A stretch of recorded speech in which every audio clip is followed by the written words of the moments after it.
Get tools and tips for saving at feedthepig.org. Hello, this is Jim Pellegrino, your host for the hour. Welcome to the second segment of the show. Our guest is Christopher, better known as Chris Calandra. Chris, pleasure having you on the show. Thanks for having Chris me. is a first-time guest, and one of the reasons I have him on is because he's very attuned to managing your resources, your assets, your money, etc. And he is a certified financial planner and also the principal of Elliott Wealth Management Services, LLC. Chris, give us a quick explanation of exactly what a certified financial planner does. Sure. In the securities and investment business, the CFP designation, Certified Financial Planner, is a lot like the CPA designation in the accounting industry. So there's educational standards to take the CFP exam. It's a very rigorous set of courses you have to take. The test itself is a severe test. It's over 2 days. And the pass rate is somewhere around 50%, so it's a tough exam.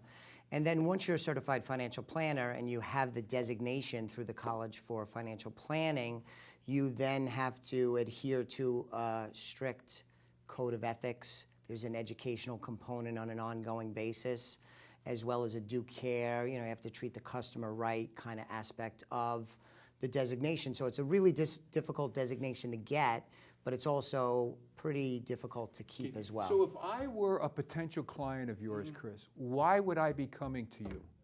I think if you were to read anything on the internet or read anything, speak to anyone, and you were asked, how do you select a financial advisor? Almost universally, it would say you want to find an advisor that has additional accreditations, additional education, other than just passing your basic securities license. And the most notable designation is the Certified Financial Planner designation. So when you're looking for an advisor, it's a good hint to someone who's a serious professional, who's experienced, and is also adhering to a code of ethics above and beyond just the basics of the industry. Okay, so I would come to you because I have X amount of money or assets available to me, whether they're investments in stocks or bonds or I got cash laying on the side. Exactly. I would come to you for what? What would you help me with, Chris?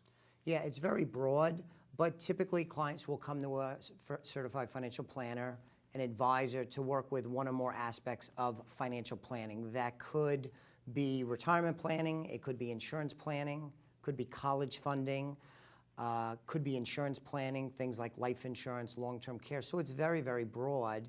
And certain certified financial planners may specialize in one narrow niche. My practice, though, is rather broad, and we will cover almost all aspects of financial planning. Do you have a website, Chris, where people can go to see what it is? Yes, the website is www.elliottwealth.com. There's 2 L's, 2 T's in Elliott, elliottwealth.com. Okay, and there's a complete description of you, I imagine, and what it is that you do, et cetera, et cetera. Exactly. Do you have like a mobile? Yeah, as a guest on the show, thank you. The thing we set up is if folks want to text 91011, 91011, they send a text, they'll get a mobile business card, my business card, and it'll also give them a link to the website. And they could go to the website and check out the team, the staff, my biography, our philosophy, and get some basic information. Now, Chris, you and I have known each other for a while, and it's been relatively most recently that you've opened up another office. I mean, I know you had an office in Southington. Correct. You have an office in Madison, Connecticut, but now you have an office in Florida. The town is Summerfield, Florida. Which is where, Chris? In north central Florida. It's about an hour due north of Orlando, and it sits right near the Villages. The Villages, for your audience who may not be familiar, is one of the preeminent retirement communities. There's about 110,000 people that live in that part of Florida. And it's basically a city that was built for the retirees that live there. That's the place. So is there like, I mean, I know like in condos in Florida, sometimes, Chris, you have older than 55, Yes. is it?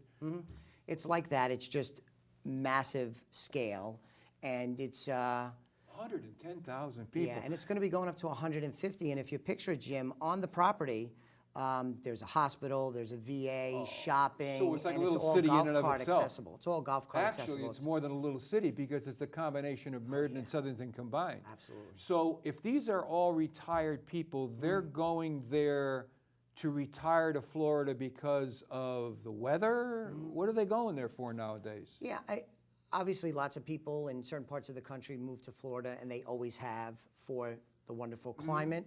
But I think increasingly folks are moving to Florida for economic reasons.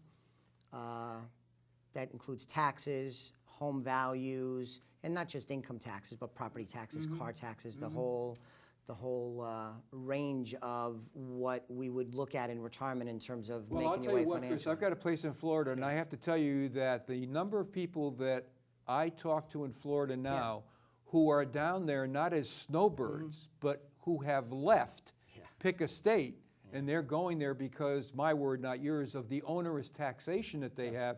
There's more and more of them all the time.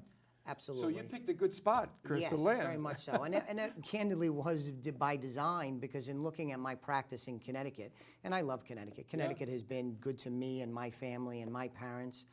But clients, as they approach retirement, are increasingly fleeing the state of Connecticut, unfortunately. And the number one destination for folks that leave Connecticut is Florida. So as a businessman, it made sense to go where my clients are going. And candidly, too, the state of Florida, the economy has done better than Connecticut. So in some ways, it's an attractive place to do business. It is. Well, we hear a lot of talk, Chris, whether or not it's on the political end or financial experts like yourself, about regulations. I'll admit a bias and say that, without getting into too many specifics, if this were the perfect line of liking regulations versus not liking regulations, I'm on this side of there's way too many and don't like them too much, right? How do they affect your industry? Is it primarily from Washington, Chris, or is it? Primarily from Washington, and the securities industry is governed by a few agencies, mostly an organization called FINRA. But yeah. What is that, and that stands for? I trapped you, Chris. Yes, yes. Okay, so it's FINRA. It's FINRA. And the regulations are getting more strict all the time. And even though they're noble, because they're meant to protect the public against wrongdoing from advisors, and who would argue with that? We need oversight. But increasingly, these regulations get really into a lot of nuances, a lot of nitty-gritty, and it's very picky. I'll give you an example. If you're an advisor, there's limits on what you could write in the public domain. And so like on social media, there's certain things that you can't and shouldn't say, be overly promotional, and that's all well and good. I'll give you an example. I had connection with somebody on LinkedIn, and they had a picture of their son and a bunch of his buddies in Afghanistan. And they wanted you, similar to Facebook, they said, do a like to show the guys that they're supported back home. Well, I hit the like button. Had nothing to do with investments, finance, insurance, nothing like that. It was just an expression of like. That got flagged by the regulators. It got flagged by the regulators? Got flagged by the regulators. Because they knew because you're not supposed to hit the like button, because that shows to be an endorsement. And it was from my Elliott Wealth LinkedIn page. So I think it's good that there's oversight, and there are rules. And in my industry, like any industry, there are bad actors, and the regulatory agencies should be there to protect the public. But they're getting into such minutia, and that's problematic. The other aspect of that, just real quickly, Jim, is that the regulations are getting so onerous that small investors, startup investors, young people, as an example, are getting priced out of the market because I can't be profitable to service them because my cost of compliance and the bureaucracy. And I think that's unhealthy in today's environment where it's increasingly complex. And if you don't have $1 million, you don't have $500,000, you may need to have help. I would like to help individuals like that. But if the government makes it cost prohibitive, that's problematic. We've got about 4 to 5 minutes left. So let me summarize what you just said. The road to hell is paved with good intentions. Yes. Yes. I think that's a good way to put it. Listen, the U.S. economy, the GDP, gross domestic product, I mean, we've grown in less than 2% over the past several years. Give me a quick comment on what you think of the U.S. economy right now, Chris. Yeah, to put a fine point on what you said, the long-term average of the U.S. economy is that it grows at 3.5% over the very long term. Since 2000, so that includes President Obama as well as the previous President George W. Bush, we've seen that in half. In half? In half. We're running at about 1.7% over the last 15 going on 16 years. That causes tremendous problems in the economy because a growing, strong economy would go a long way to solve or mitigate a lot of these ills we see when we talk about the presidential campaign. Right. Because if there's more money in the system and there's jobs and prosperity all around like you get with 3.5%, people probably wouldn't be as upset with the political process. And that's a good general statement to make. I mean, it's not an oversimplification to say that once you go over that 3%, chances are things are looking pretty good. And you also have a government then that would have more revenue and more flexibility to carry out what it wants to carry out. Instead, there's a lot of fighting, and part of that, I believe, is because there's not enough economic prosperity across the entire United States. Okay, so what happens sometimes if we don't experience the growth we should have, what we wind up doing is spending more or borrowing more to do some of the things we say we want to do. We've got about 3 minutes, Chris. There's an election going on, as you know, as we all know. But in light of what you said about regulations and GDP and all the other things that we've talked about, if you had the opportunity to talk to either President Obama or one of the candidates, Clinton or Trump that's running, I guess it's pretty much federal people who affect what it is that you do. Yes.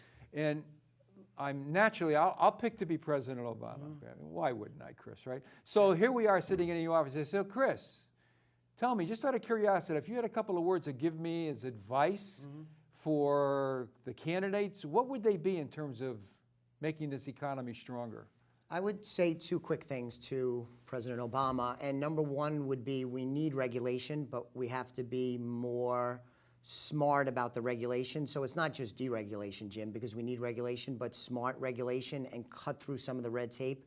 Not just my industry. I hear this from my clients all the time. So that would be number two. Number one and number two. You do hear it from your clients all the time. I hear it from my clients all the time. Small business owners, executive at companies.